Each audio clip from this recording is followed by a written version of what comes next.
COVID-19 has caused a lot of disruption to preparations for Papua New Guinea for the World Cup, especially for the PNG Women's National Rugby League team, the Oil Search PNG Orchids, looking to make the Rugby League World Cup in England in November. The local women's competitions in Papua New Guinea have struggled to gain interest during the pandemic last year, and with the World Cup looming, they have 5 months remaining to pull together a national women's team. So far, Papua New Guinea Rugby Football League affiliated competitions, which have women's divisions, are yet to start their competitions. There is some good news. To make sure the women have a chance at improving on their previous performance in the 2017 World Cup, Papua New Guinea Rugby Football League will be introducing a semi-professional women's competition. Introduce a new national women's competition that will run in tandem with the Digicel Cup, which will get the girls from the Confederate Championships. Instead of playing a one-weekend national championships like we've done in the past, it will run together with the last 6 weeks of the Digicel Cup.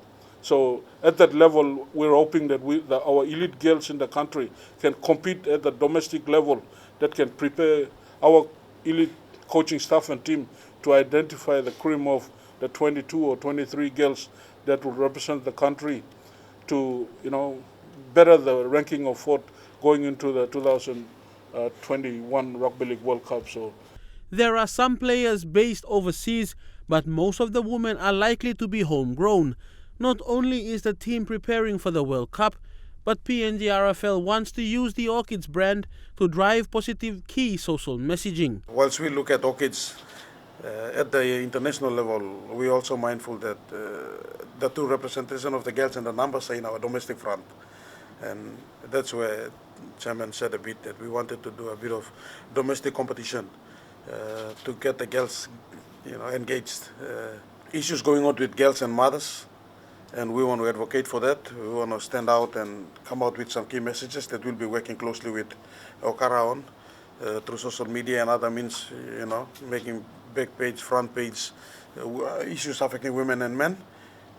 And I think that's something that we as a body and as a sport want to stand out and say, condemn these actions, support the women, encourage the women. So it's a partnership that goes above and beyond just sponsoring a rugby league team. The only thing left for the team is to look for a coach and soon get all their training programs ready in preparation for the 2021 Rugby League World Cup. For the World Cup preparations and stuff, like the Chairman said, with this support coming in now, we can go out and we've advertised for a coach, which we are closing off soon. Once we get that on board, we'll get the support team working on it, and we can start working on the details leading up to the World Cup. Fidelis Sukina, Trukai Sports.